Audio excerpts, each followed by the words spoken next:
en ecomedios.com. Seguinos en Instagram, @ecomedios.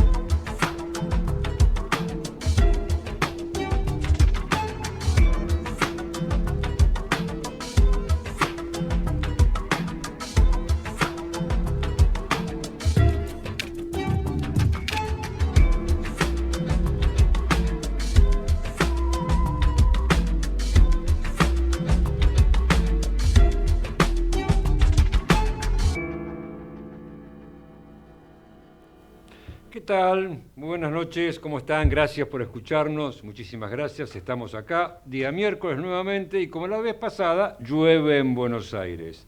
Estamos en la edición número 268, ya me voy a detener más tarde en mi proyecto de decreto para que deje de llover.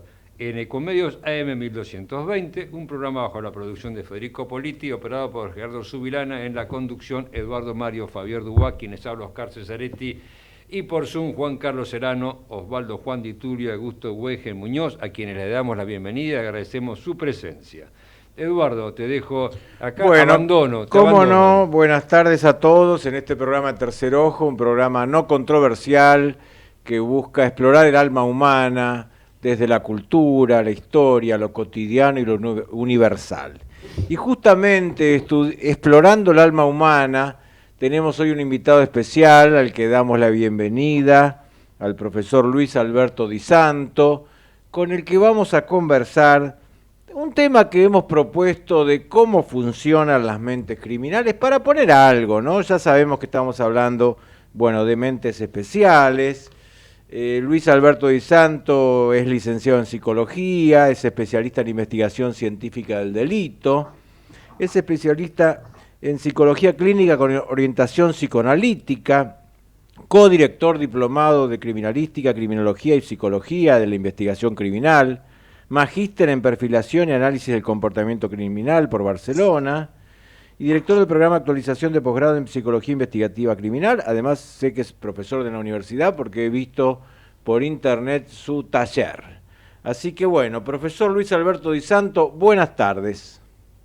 Hola, buenas tardes, ¿me escuchan? Sí, perfectamente, Luis, y mil gracias por estar en nuestro programa un rato con nosotros. Bueno, gracias por la invitación. Bueno, esto apareció un poco por Augusto Weigen Muñoz, por una visita que usted hizo a ese centro que tiene de conversaciones, y bueno, nos pareció a todos muy interesante este tema de qué hay detrás de las mentes criminales, cómo se investiga, cómo se estudia. Bueno, podría de alguna manera, usted por supuesto es psicólogo, pero podría decirnos en qué consiste esta especialidad que usted ha desarrollado, creo que como pocos en Argentina. ¿En qué consiste la especialidad? Bueno, la especialidad que se llama Psicología de la Investigación Criminal es lo que se conoce habitualmente como perfilación criminal de autor desconocido. Es algo que se ha creado en base a la serialidad criminal en los Estados Unidos y ha tenido diferentes desarrollos y escuelas, y se suele utilizar para crímenes complejos o que se complejizan cuando el autor es desconocido, tomando como base los elementos tradicionales de la investigación criminal, como la escena del crimen, los datos de la criminalística, los de medicina legal, cuestiones de victimología, temas de geografía, o sea, todo eso, pero leído en clave comportamental o conductual, por llamarlo de alguna manera. Bien, ¿y estos estudios tienen hoy una aplicación práctica en investigar cierto tipo de delitos? ¿Están en grado teórico? ¿Cómo es la No, conexión teoría-praxis? bueno, sí, tiene una aplicación práctica. Hay dos grandes equipos en el país, uno que depende de la Policía de la Provincia de Buenos Aires y otro de la Policía Judicial de Córdoba, que depende del Ministerio Público Fiscal. Y después hay una serie de profesionales, entre ellos quien les habla, que ha tenido alguna inserción institucional, y otros que dentro de su tarea y con alguna formación, de una tarea más general, lo aplican. En mi caso, Trabajé 10 años en el Ministerio de Justicia y Derechos Humanos y aparte mi actividad principal era la de docencia, pero en función de las clases que dábamos por todo el país, solicitaban en nuestra intervención en casos que generalmente estaban sin resolver o habían quedado un poco ahí en la investigación fría. Bueno, ¿y nos podría contar para los oyentes alguno de estos casos que le parezca, bueno, interesante Para para ilustrar conocer? el métier suyo, exactamente. Bueno, les voy a contar un caso que era el que menos fe yo le tenía, porque era un caso bastante difícil, uno de los casos, vamos a decir, de esos complejos, incluso para cualquier tipo de disciplina y de actividad, un caso de una desaparición de muchos años atrás, unos 13 años, que no había jamás se encontró el cuerpo y jamás se pudo situar la escena del crimen. Bueno, lo único que había era una pericia de cámara Gesell de un joven que era el hijo de esta persona desaparecida y prácticamente sin nada, leyendo la causa y situando el momento y el lugar de la desaparición y qué personas estaban ahí, se hizo una hipótesis, una conjetura, y esas dos cuestiones fueron las que de alguna manera hicieron que la carátula pase de averiguación de paradero de persona a una imputación de homicidio, que hoy sería femicidio, ¿no? Digo para mi sorpresa porque son de los casos de la jurisprudencia donde no hay cuerpo ni escena del delito, los más difíciles de que lleguen a una instancia judicial. Sin embargo, llegó y incluso tuve que ir como digamos, perito, Testigo perito, claro, sí. y tuve que dar testimonio de lo que había hecho, si bien no fueron muy exigentes las preguntas de los jueces, ni del defensor, ni del fiscal. Así que ahí hay un caso concreto donde evidentemente ya no se puede aplicar esa frase del gran Edmond Locard, que el tiempo que pasa es la verdad que huye, a rajatabla, primero por las investigaciones genéticas de ADN, y después muy atrás, muy humildemente, estos enfoques que pueden revisar situaciones que han quedado sin resolver. Bien, Incluso, sí, perdón. incluso en casos donde hay pocos elementos o casi ninguno. Bueno, tengo muchas preguntas para usted, profesor. Incluso le manda saludos mi hermano Mario, Javier Dubois, que es psicólogo y que ha compartido con usted alguna actividad en algún momento. Cuando se enteró me dijo, bueno, mandarle muchos saludos a Luis. Yo quería darle la Mario, palabra, Mario Ángel Javier Dubois. que trabajaba en Morón. Exactamente, en la Universidad de Morón, tal cual. Un gran abrazo a Mario. Cómo no, muchas gracias. Le quería dar la palabra a Augusto Weigel Muñoz, que bueno, nos hizo el contacto y sé que seguramente tiene algo para preguntar, además de las cosas que tenemos nosotros. Augusto, buenas tardes, ¿cómo estás? ¿Qué tal? ¿Cómo les va? Buenas tardes. Hola Luis, te agradezco mucho que hayas venido. No, gracias por la Siempre, invitación. ¿eh? Gracias por la invitación. No, bueno, la verdad que lo tuyo es asombroso. Nosotros quedamos, cuando viniste a nuestro grupo a hablar, quedamos impactados. Siempre conversamos y comentamos esa entrevista que tuviste vos en la cárcel en San Pablo, con Así un es. asesino. ¿Por qué no nos contás un poco esa anécdota? Porque realmente es terrible. Nos Bueno, pareció de una osadía impresionante. bueno, en realidad yo tuve la suerte de participar en un proyecto que quedó trunco finalmente, que era un proyecto de un agente de Brasil, que se llamaba Infancia en Vermelho, que quiere decir Infancia en Rojo, donde trató de entrevistar a un grupo de asesinos, vamos a decir, notables, con características de crímenes así no habituales, para tratar de entender un poco estos sujetos, ¿no? Que es un poco la pregunta o la propuesta del programa de hoy. Y a mí me tocó participar en dos casos, de dos personas muy diferentes. Alguien que había matado a dos mujeres con un espacio de tiempo de 8 años y había hecho cosas con los cuerpos a nivel de mutilaciones bastante peculiares y severas. Bueno, esta persona era una persona muy muy peculiar, hacía más de 30 años que estaba detenido, estaba en una parte como digamos de un hospital, de una penitenciaría psiquiátrica, y traía, parecía una película porque traía cuadros que él hacía de reproducciones de obras del Renacimiento. Y bueno, finalmente en 15 horas de entrevista repartida en 2 días, había una psicóloga forense brasilera, una investigadora de Brasil y quien les habla, nos contó un poco su vida, su infancia, eh, y pudimos dilucidar algunas cuestiones de algunos por qué, o como diría Freud, cuando uno no puede echar luz sobre las cosas, es pertinente situar dónde está el oscuro, ¿no? Y algunas cuestiones que tenían que ver con su vida y sus crímenes, muy relacionados con 2 mujeres significativas de su vida, su madre y una mujer que lo cuidó un tiempo y con la cual tuvo un conflicto en la infancia. Bueno, realmente fue muy provechosa la charla con él. Incluso muchos años después, yo recibí en el que era mi consultorio entonces, una postal pintada por él como una salutación de fin de año o de Navidad. El otro caso era de alguien muy diferente, alguien que fue preso como hombre joven ya por crímenes relacionados con el narcotráfico o con bandas criminales relacionadas con el narcotráfico, y que en una pelea al inicio de su detención en la cárcel se convirtió en una leyenda porque fueron 4 a chucearlo con las facas y él los mató a los 4.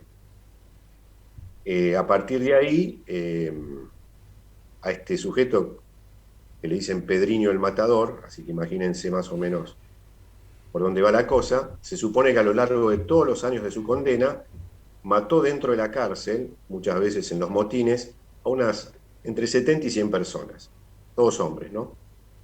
Bueno, esta persona, muy diferente, también entrevistamos a la familia, en las afueras de San Pablo, muy diferente, con una venganza incluso contra su padre, que había matado a su madre, que le había matado de 21 puñaladas, y él al padre le dio una más, 22, y aparte se comió el corazón. Era un personaje muy peculiar, muy temido y una leyenda criminal en todo Brasil. De hecho, si ustedes lo googlean, van a encontrar rápidamente ¿Y lo los pudieron datos. entrevistar a él personalmente? Sí, por supuesto, sí, sí. Sí, aparte las entrevistas eran sin ningún tipo de vidrio, reja, nada. Eran unas entrevistas, él sentado a unos metros y nosotros en otro lugar. Y a él Bueno, el hecho de contarles a ustedes lo liberaba, era una jactancia, le dolía. en el caso de esta persona, él sentía que había hecho cosas justas, que había matado al padre porque había matado a su madre, y que todos los que mataba en realidad eran asesinos Merecían, de merecían, de claro. niños, violadores. O sea, él se sentía como una especie de justiciero. Sin embargo, se decía por ahí que también había matado a alguien con el que compartía celda porque roncaba muy fuerte. O sea que no siempre obedecía a la misma motivación, ¿no? Y Así que Luis, también podíamos de estas explicar esta... experiencias, ¿no? ¿Qué Sí, patrones salen o qué patrones predominan, ¿no? Dentro de lo complejo de la mente humana? La bueno, yo voy a decir, infancia, la violencia recibida, ¿cuáles son los patrones? hay de todo, ¿no? Hay de todo, y yo diría todo lo contrario de lo que generalmente se supone, que no hay un patrón determinado. Hay algunas recurrencias, pero gente con diferentes historias hace cosas similares, gente con historias similares hace cosas diferentes.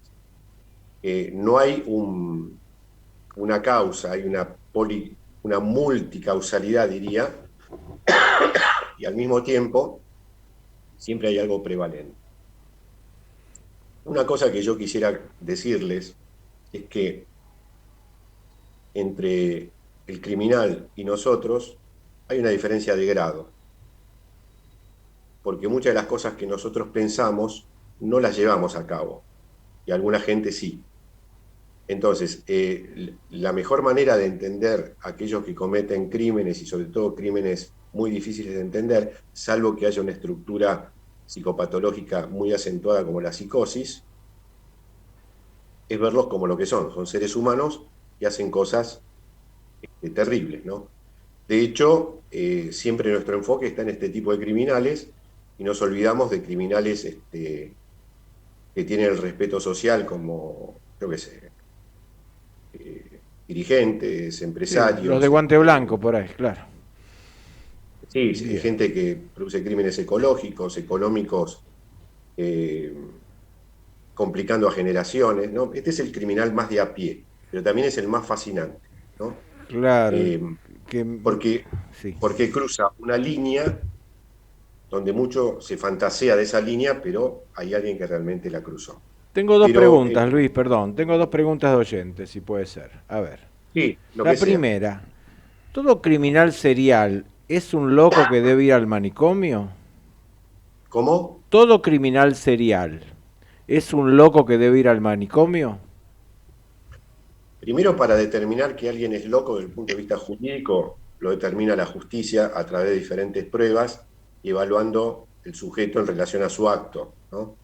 Entonces, la locura, para que derive en una inimputabilidad, tiene que tener ciertas evidencias. Si alguien no muestra esas evidencias, va a ser imputable. Lo que nosotros tenemos, en la realidad, discúlpeme, voy a agarrar una Sí, botellita de por agua. favor, tranquilo. Bueno, acá estamos en nuestro programa Tercer Ojo, entrevistando al profesor Luis Alberto Di Santo sobre este tema de la mente criminal, cómo funciona la mente criminal, y le hemos preguntado si todo criminal serial es un loco que debe ir al manicomio. Sí, Luis, A ver, cuando quiera. acá hay que definir locura de psicosis, ¿no? Porque alguien puede estar loco o mostrar cuestiones locas, pero no ser psicótico. Quiere decir, maneja algunas otras cuestiones con el vínculo con la realidad, no tiene alucinaciones, no tiene delirio. Pero también encontramos otro tema, y que es muy interesante para pensar, que en algunos sujetos que sí tienen problemas mentales severos, el crimen es una especie de estabilizador. O sea, mientras cometen crímenes, lo que antes se llamaba en la psiquiatría francesa el delirio de actos, solamente muestran la locura en el momento de la acción. Y después tiene una vida aparentemente normal, ¿Y ¿no? Entonces, hay una motivación, Luis, en el momento del crimen? ¿El placer, el dolor, la venganza? ¿Es una compulsión inexplicable? ¿Hay un patrón de no, motivaciones? yo diría que hay multiplicidad de motivaciones y de disparadores de esas motivaciones que tienen que ver con cada caso. Pero hay casos, dado que estamos hablando, para hablar de un caso, porque el tiempo no nos va a dar mucho más que para eso, para hablar de un caso, por ejemplo, el caso del tirador de Belgrano, que ustedes deben recordar, que es alguien que en determinado momento dispara en la calle Cabildo entre el Pampa y José Hernández, hiere varias personas y mata a una, era alguien que venía cometiendo esa serie de ataques, increciendo, cada vez más cerca de los objetivos, hasta este último. Bueno, si uno ve el acto en sí, ese hombre tuvo intención de dañar, pudo ocultar su identidad y garantizar su vida. Entonces, uno al ver esas características, ¿qué diría? Esta persona sabe lo que hace, es responsable de sus actos, ¿no? Sin embargo, cuando es detenido azarosamente, empieza toda una productividad psicótica, de alucinaciones y delirios que hacen que sea declarado inimputable. Dando una clase en Río Grande, en Tierra del Fuego, sobre estos temas, una abogada joven en el BREC se me acerca y luego de que comente este caso como una ilustración de otra cosa, me dice que ella estaba caminando por esa calle, a pocos metros de Martín Ríos, que fue el que disparó. Y me cuenta esta secuencia, que venían unos jóvenes riéndose, entre los cuales lamentablemente está el que luego es asesinado, riéndose. ¿Cómo se ríen los jóvenes cuando van los amigos caminando por la calle? Y ante estas risas, esta persona que iba delante de ella se da vuelta, mirando mal,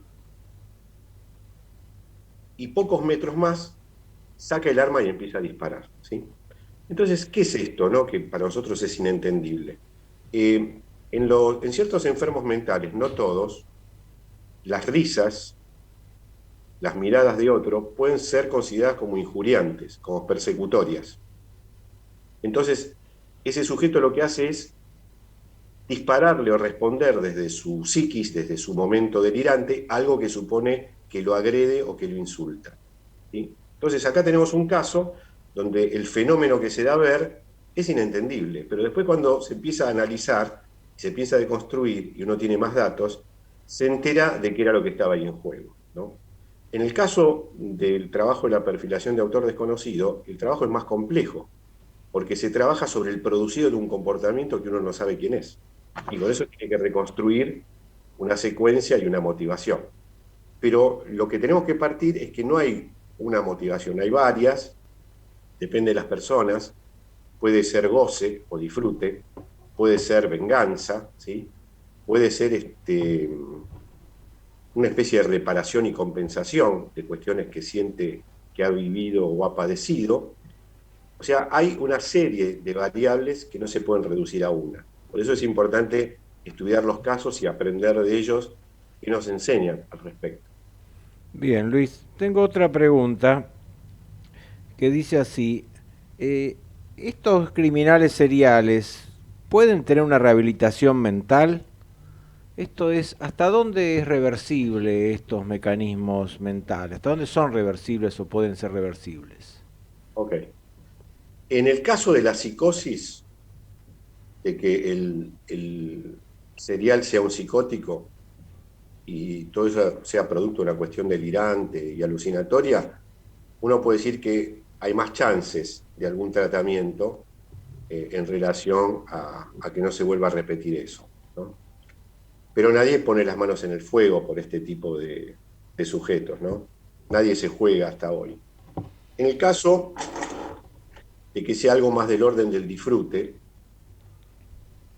de la perversión, de la psicopatía, dirían los psiquiatras, diría que es más difícil. Es más difícil, hay como una cuestión difícil de abandonar por parte de los sujetos. Yendo un poco a usted mismo, a su persona, Luis, ¿cómo se le dio por estudiar estas materias? ¿Cuál fue su disparador? ¿Algún mentor? ¿Un caso? En fin, ¿cómo usted llegó de estudiar psicología, como tanta gente, a esta super especialidad tan interesante? ¿Y usted cómo llegó a esta pregunta? Porque recién me preguntaba si tenían cura estos tipos. Después me pregunta esto. ¿Usted piensa que quizás yo necesito algún tratamiento por lo que esté mal que yo? Muy bueno, muy bueno. Muy bueno. No, cuéntenos, Bueno, ¿cómo empezó con esto? le cuento. Hace muchos años atrás, año 97 más o menos, para ser más preciso, veo una noticia en un diario sobre, por ejemplo, el caso Jeffrey Dahmer, más conocido como el caníbal o el carnicero de Milwaukee, alguien que llevaba compañeros ocasionales sexuales gays y los terminaba matando, los terminaba desmembrando, hacía ciertos rituales, se los comía a veces, ¿no? Todo en un departamentito, un ambiente, ¿no? Un edificio con otra gente, no en una casa embrujada allá en la colina.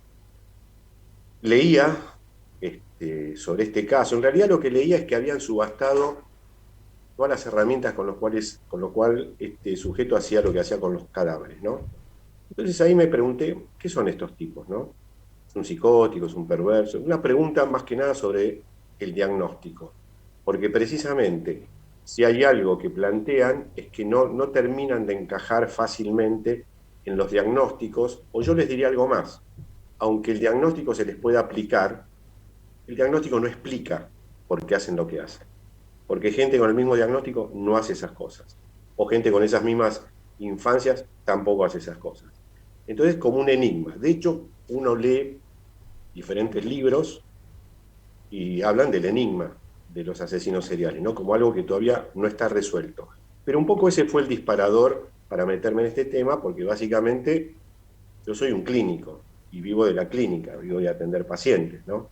Salvo ese periodo que trabajé en el Ministerio de Justicia. Un poco este es el disparador. Dígame, y sí, a ver, Augusto. Luis, perdóname una cosa. Sí, Augusto. ¿Qué lleva a una persona a comprar estos instrumentos que fueron usados para cometer crímenes horribles? Porque eso también, salvo que sea una institución científica, No, muestra Augusto. cierta perversión, ¿no? Mira, en realidad yo no me jugaría a cierta perversión, pero sí cierto gusto por, digamos, los objetos que tienen que ver con el crimen. En realidad, si nosotros pensamos bien, se consume bastante lo criminal. Pensemos en las series que más éxito tienen y tienen que ver con personajes criminales, ¿no? Los Soprano, Dexter, Breaking Bad. El héroe es un criminal, ¿sí? De hecho, Breaking Bad es interesante el título porque la verdadera traducción es volviéndose malo o rompiéndose en malo, ¿no? Entonces, hay un consumo de lo criminal, ¿no? Hace años fui a un festival de cine de Mar del Plata y fui a ver una película que se llama Hostel, que hoy es de Kindergarten esa película, pero que trataba de una sociedad que pagaba para torturar gente. Entonces, secuestraban gente para que estos tipos las torturen de las maneras más horribles. Y secuestraron a 3 americanos, que eran los protagonistas de la película, eran los que más costaban. Si conseguías un americano para torturar, tenías que pagar mucho dinero. Y está el director de la película, que la presenta antes de que pasen la película. Y dice, ¿por qué a la gente, incluso gente que no mataría una mosca, le gustan estas películas? Entonces, nadie le responde. Y él mismo responde y dice, porque es una manera de horrorizarse o estremecerse en un lugar seguro. Y me parece que el gusto por esos objetos o las remeras y demás tiene que ver con acercarse a lo peor de la condición humana, pero de una manera naif, pasteurizada, ¿no? O sea, me acerco al crimen, me acerco al horroroso, pero de esta manera a través de un objeto. Sin Y en correr mis riesgo, claro. Nos va quedando en poco mi- tiempo, Luis. Tengo una bueno, pregunta más. ¿Hay algún otro mira, caso argentino ¿cómo? hay algún otro caso argentino así de crimen serial o de una mente criminal así descubierta últimamente o trabajada? Lo que te diría es que mi contabilidad de los casos de homicidas o femicidas seriales está entre 20 y 25 casos a Ujú. lo largo de, yo diría, 120 años en nuestro país. Evidentemente los más famosos son el Petiso Orejudo, Santos Godino y Robledo Puch. Pero les quiero decir algo sobre la serialidad. Eh, el éxito, entre comillas, de la serialidad está en las víctimas que eligen. Son víctimas muy vulnerables, son accesibles y vulnerables, pero también son víctimas porque el sistema jurídico, policial, institucional, cultural, no las toma tan en consideración como una víctima de otra clase social. Por eso las investigaciones tardan y tardan en vincularse. El éxito del serial es por el tipo de víctimas que eligen. Interesante. Bueno, Luis, tenemos que irnos. Mil gracias. No sé si quedó alguna pregunta importante que no le hicimos, que usted nos quiera, algún tema que nos quiera destacar en estos últimos minutos. No, lo único que les pediría es que si me pasan la grabación de esto, se los voy a agradecer. No, por supuesto que sí. Y bueno, la última pregunta que hacemos siempre es si a algún oyente le interesase. A ver si Juan, perdón. Sí, quería preguntarle si estuvo analizando el asesinato de Waco, que creo que hace 25 años sucedió esa masacre tan dura ahí en Austin, Texas. No lo he estudiado porque es como un tipo de crimen que está por fuera un poco de la serialidad, si bien es muy interesante el tema del culto, la captación de gente y de lo que hizo Koresh es algo motivo de estudio, pero creo que la masacre también tuvo que ver por cómo actuaron las autoridades. Claro, claro. Luis, Es todo lo que le... dale, para terminar, alguno que le interese estos temas, ¿dónde podría estudiarlos? ¿Qué podría leer? Si hay alguna película instructiva de estas cosas. Bueno, ¿qué orientación podría usted darle a algún oyente que le interese estas temáticas? Bueno, sí, como películas yo le diría que hay varios documentales en Netflix bastante buenos sobre estos casos, El Destripador de Yorkshire, David Nielsen de Londres, Las cintas de Ted Bundy son muy buenas, El acosador nocturno, tienen varios. Pero como serie, como para entender el origen de todo esto de la perfilación de autor desconocido, está Mindhunter. Es un poco el origen moderno del FBI. Las dos está basada en las memorias de un agente del FBI. En cuanto a libros, en español hay pocos. Hay algunos de Garrido Genovés, de España, que tiene el mérito también de haber traducido a los autores anglosajones. Y aquellos que tengan título universitario, de pronto les puedo sugerir que hagan un programa de actualización que yo dirijo en la Facultad de Psicología, que está abierto a diferentes profesiones, pero tienen que ser graduados universitarios y dura un año. Bueno, estimado profesor Luis Alberto Di Santo, 1.000.000 de gracias, y por ahí en algún otro momento lo vamos a molestar para seguir con este tema tan interesante, ¿eh? Muchísimas gracias. Lo dejamos en libertad de acción y pasamos a nuestro intermedio con Vivir así es morir de amor, de Camilo VI. Adelante, señor director. Gracias, Luis.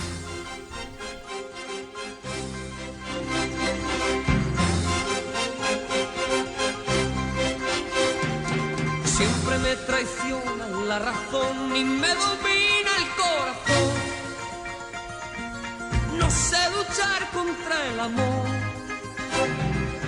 Siempre me voy a enamorar de quien de mí no se enamora. Es por eso que mi alma llora. Y ya no puedo más, ya no puedo más. Siempre se repite esta misma historia. Ya no puedo más, ya no puedo más. Estoy harto de rodar como una noria. Vivir así es morir de amor. Y por amor tengo el alma herida. Por amor no quiero más vida que su vida. Melancolía. Ecomedios.com AM1220. Estamos con vos. Estamos en vos. Espacio cedido por la Dirección Nacional Electoral. Frente a la catástrofe social hay que cortar con la deuda y que los ricos paguen. Ayúdanos a revolucionar la izquierda. Terminemos con el sectarismo que dificulta construir una alternativa grande, amplia y fuerte. En Buenos Aires, Alejandro Bodar, diputado. Lista 10R, MST, en el Frente de Izquierda Unidad. Espacio cedido por la Dirección Nacional Electoral. Soy Victoria Tolosa Paz y voy a trabajar para vos desde el mismo día en que me elijas como diputada. Trabajemos para lograr la vida que queremos. Victoria Tolosa Paz, Daniel Goyán, precandidatos a diputados nacionales por la provincia de Buenos Aires. Frente de Todos, lista 507, celeste y blanca.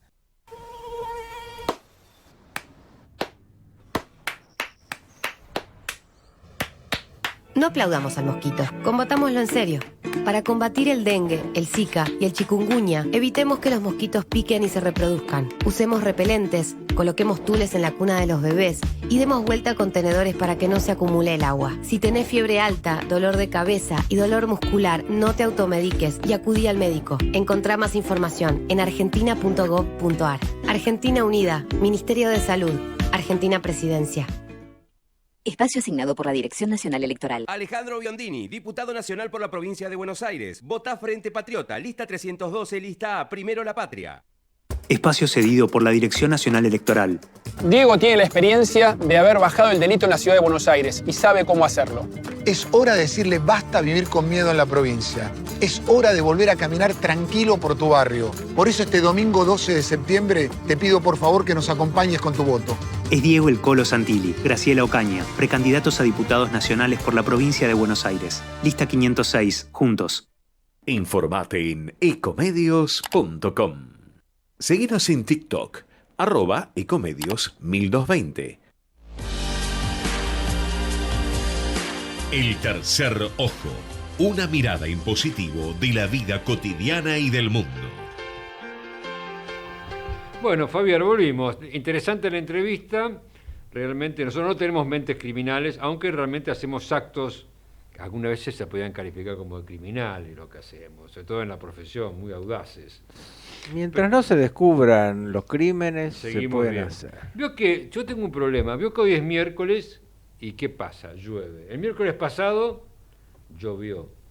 Usted no sé por qué no logramos hacer una campaña para que saquen un DNU prohibido llover los días miércoles, aunque sea en el ejido urbano de la ciudad de Buenos Aires. Puede ser peligroso, escribano, porque por ahí juega Vélez y nos dejan afuera por Vélez, así que dejemos la lluvia, que bajo la lluvia podemos estar en la radio. Me tiene muy fastidiado. Y el otro tema, Fabián, ¿sabe? El domingo se vota. Sí, señor. ¿Averiguó todo? Estamos en eso y bueno, va a ser interesante. Yo invito a todos los oyentes a que voten. El voto a veces expresa voluntad de apoyar, a veces expresa voluntad de no apoyar a otro y uno vota, digamos, por la contra. Como sea, creo que es un momento de reflexión importante. Es un acto cívico. Para que cada argentino con capacidad vote de la mejor manera posible y ojalá que la elección sea lo mejor para el país. Usted pida que no llueva nada más el domingo. Sí, claro, sobre todo también por el tema sanitario. Ese es otro problema. Bueno, vamos a dejar nuestras oraciones, ruegos con la lluvia y vamos a dar la palabra a don Juan Carlos Chelano. ¿Cómo le va, Juan? ¿Se mojó hoy? Algo, sí. Muy bien. Qué feo día. Lo peor es que lo que va a sobrevenir el fin de semana en los campos de golf, inundados. Cada uno tiene un problema con el agua. Van a estar un poco inundados, pero bueno, trataremos de que se pueda jugar igual. A los botes, Chelano, a los botes. Tenés que transformar tu moto en moto de agua. Seguramente. Bueno, vamos a seguir con la inmigración. Antes del programa, durante la tarde, yo tuve una conversación con Eduardo Fabier, donde le decía que este tema supera ampliamente estos minutos que yo puedo hablar, y le proponía hacer una entrevista con alguna persona experimentada en este tema, y bueno, vamos a tratar de hacerlo, pero hoy vamos a hacer una introducción para saber algo de los alemanes, como para abrir el juego hacia esta entrevista que hagamos en alguno de los próximos programas. Básicamente hay dos tipos de alemanes, los nacidos en Alemania y lo que se llaman los alemanes étnicos. ¿Quiénes son estos alemanes étnicos? Los que superan el ámbito geográfico, esos que vivían en Austria, en Hungría, los alemanes del Volga, 100 años después los alemanes del Mar Negro, los alemanes yugoslavos, los bálticos. Bueno, toda esa etnia superaba el ámbito geográfico. Si bien Alemania realmente como entidad política fue fundada en 1871, el idioma y la cultura superaban el ámbito de origen, digamos, el ámbito geográfico. En nuestro país actualmente hay una gran cantidad de alemanes, pero principalmente aquellos que son conocidos como los alemanes del Volga, y que son el cuarto grupo étnico, y son más o menos entre el 8 y el 20% en este momento los descendientes de alemanes en nuestro país, según distintas apreciaciones o distintas mediciones de la embajada alemana. Es un número muy importante, Juan, y que generalmente no está en el inconsciente colectivo, ¿no? Exactamente. Se han ayornado tanto que diríamos que han pasado desapercibidos últimamente, y tuvieron gran influencia las camadas estas de alemanes en el sistema educativo argentino. Muchas escuelas se crearon, y se crearon algunos medios informativos como el Argentinischen Tageblatt. Esto vamos a ver que es creado por un suizo en realidad. Pero 5 periodos, para decir rápidamente, de inmigrantes. El primero, anterior a 1870, donde el principal exponente es Ulrico Schmidl. Yo este hombre, Ulrico Schmidl, lo tengo conocido porque mi abuelo, inmigrante italiano, construyó un negocio.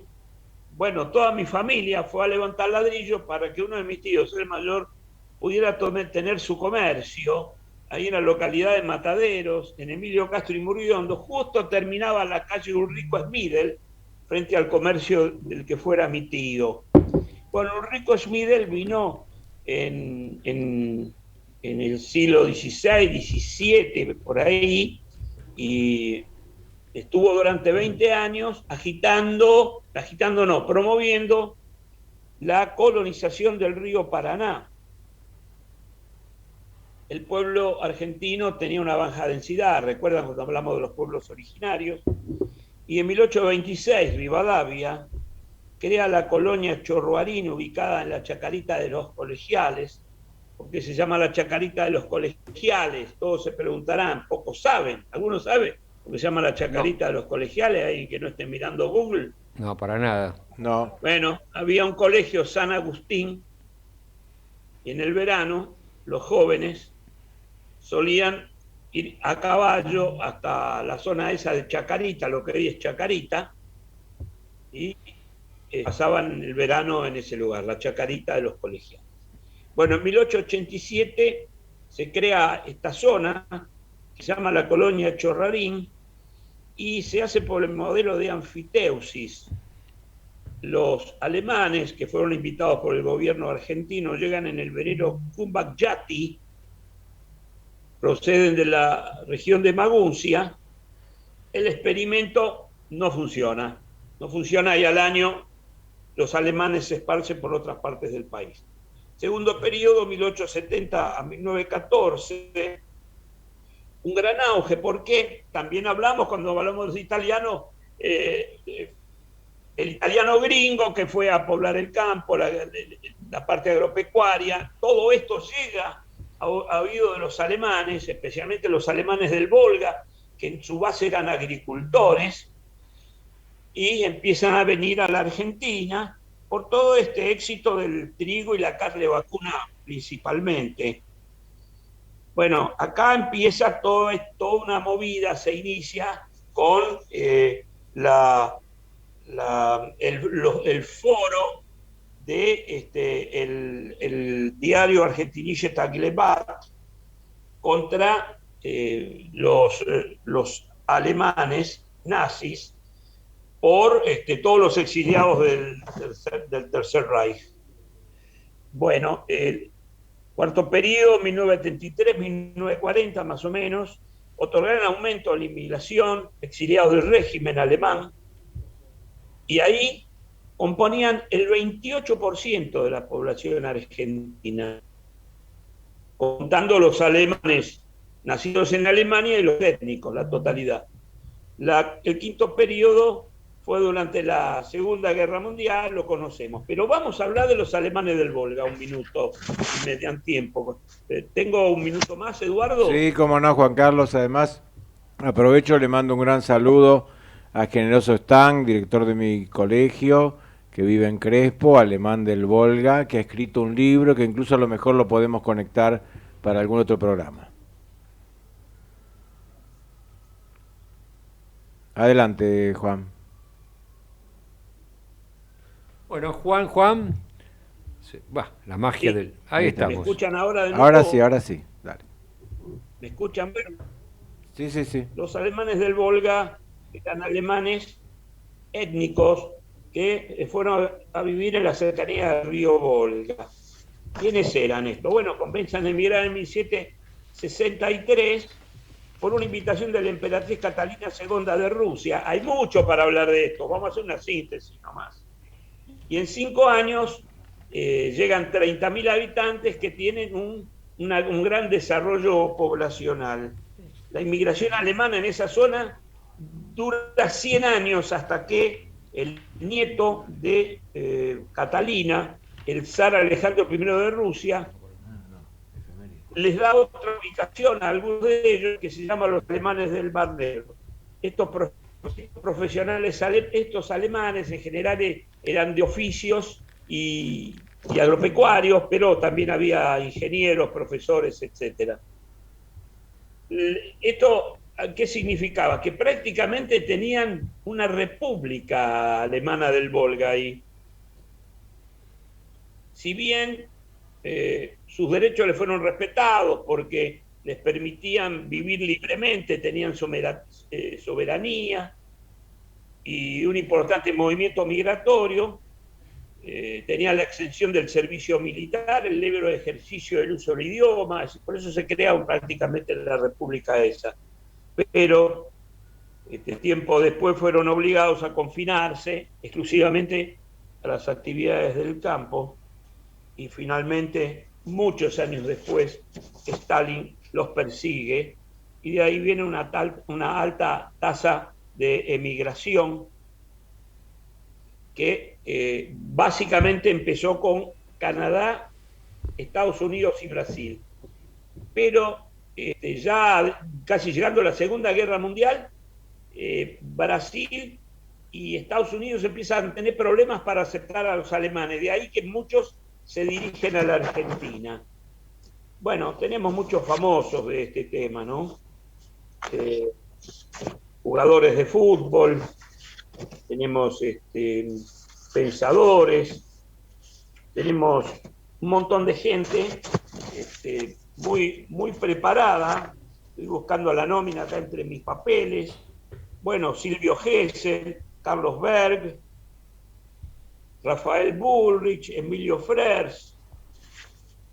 Y fue muy importante la llegada de arquitectos e ingenieros. Por ejemplo, la iglesia más antigua de Buenos Aires, la iglesia de San Ignacio, fue construida por un alemán. El antiguo hospital de clínica de la Universidad de Buenos Aires, por el alemán Felipe Schwarz.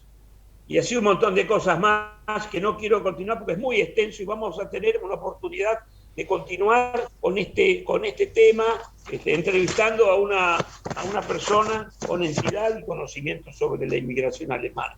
Así que bueno, podemos continuar. Perfecto, Juan Carlos. Continuar hablando. Muchísimas gracias, muy interesante el tema, impactante en su importancia cuantitativa y cualitativa. Y cambiando de tema, ¿qué plato alemán le gusta comer, Juan Carlos, usted que es un hombre de buen paladar? Bueno, en realidad los alemanes se han distinguido no tanto por la comida, sino por los postres. Y una de las cuestiones alemanas que nadie conoce, que son alemanas, son las tortas fritas. Bueno. Fíjense ustedes que... Y parece que también las bolas de fraile, las berlinesas, ¿no? También.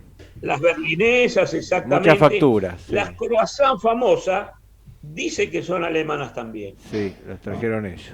Y Wilhelm Muñoz, que es otro hombre de buen comer, el filósofo del bar, el que está sentado en la última y de apellido mesa. Alemán, además, debe comer el chucrú, por lo menos, no sé, salchichas con chucrú, no sé.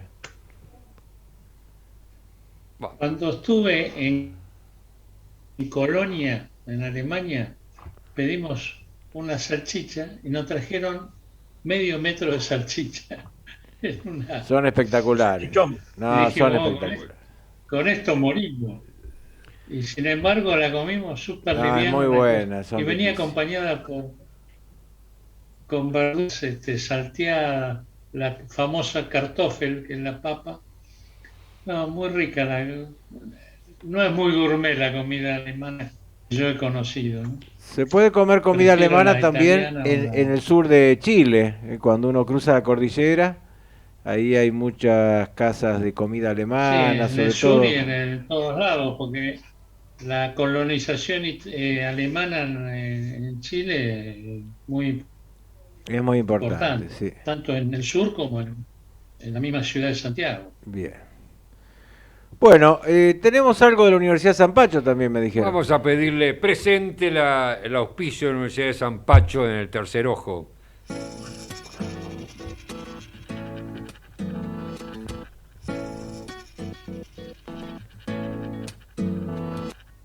Tu beso se hizo calor, luego el calor movimiento, luego gota de sudor que se hizo vapor, luego viento que en un rincón de La Rioja movió el aspa de un molino mientras se pisaba el vino que bebió tu boca roja, tu boca roja en la mía. El uruguayo Dexter, transformación.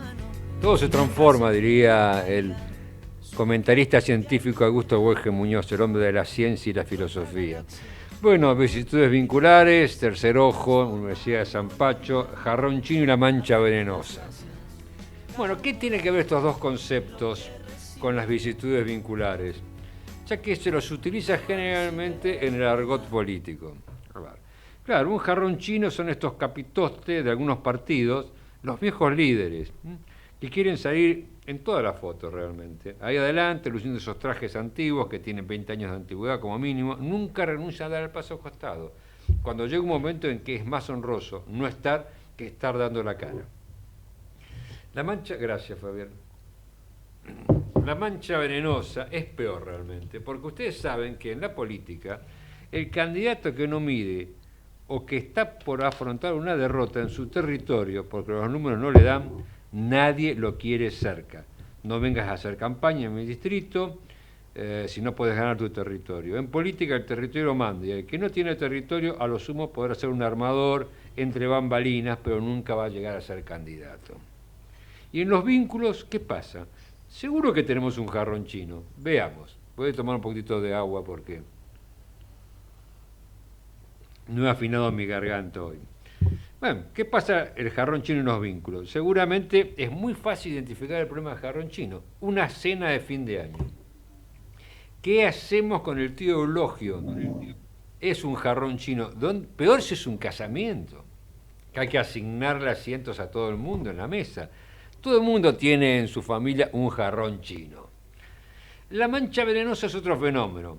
¿Y dónde está este? ¿Dónde se produce este fenómeno de la mancha venenosa? Se produce generalmente en los divorcios, ya la gente no se casa, o sea, el divorcio es lo contrario del casamiento. O en las separaciones, porque ahora la gente son pareja, ¿vio?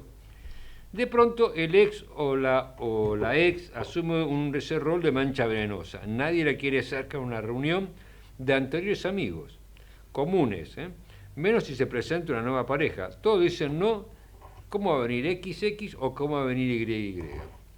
A la mancha venenosa es un tema conflictivo. ¿Dejo de ser amigo de él o de ella porque mi pareja es amigo de la ex de él o de la ex de ella? ¿Mis amistades están sujetas a la conformidad de mi pareja? Si no somos amigos o amigas antes de tener pareja, ¿qué pasa? ¿Hay un derecho de veto cuando uno tiene pareja y amistad de la anterior? Es todo un desafío para los vínculos este tema de la mancha venenosa. ¿Los amigos son un bien ganancial o uno puede separar? Un amigo que se separó de una persona que compartíamos hechos cotidianos, nos visitábamos, porque se enamoró de su cuñada, que es la hermana justamente, es mancha venenosa, no puede entrar más en nuestra casa. ¿Qué opina usted, Fabián, que es un hombre que estudia las vicisitudes como yo? Bueno, muy buenos los temas, escribano, señor rector. Yo distinguiría jarrón chino de mancha venenosa. Jarrón chino, como soy un tradicional y apoyo a la familia, creo que esos tíos, primos y toda esa gente decorativa debe seguir estando porque hace a los símbolos, es como la nobleza británica. Tiene que estar, ahí está. Ahora bien, la mancha venenosa diría que es muy cultural.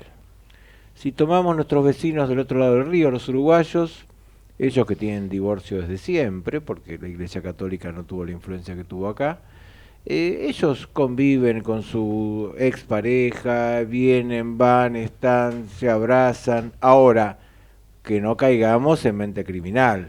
Lo que usted me dice del que se casó con o se juntó con la hermana de la pareja, eso ya es mente criminal.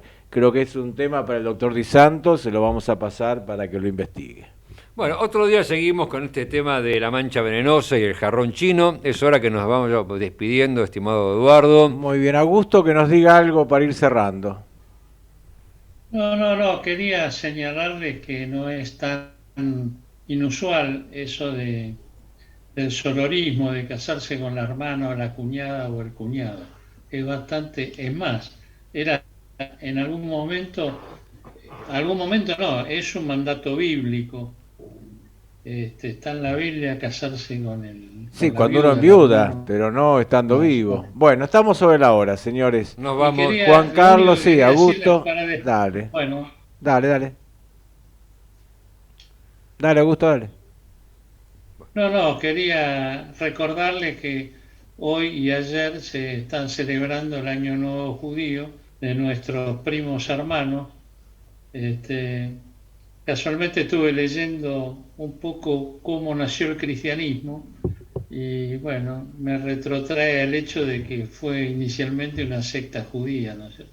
Bueno, quería mandarle un saludo a toda la saludo a toda la comunidad con los que nos sentimos muy hermanados. Gracias a todos, buenas noches y será hasta el miércoles próximo. Gracias. Buenas noches, muchas gracias.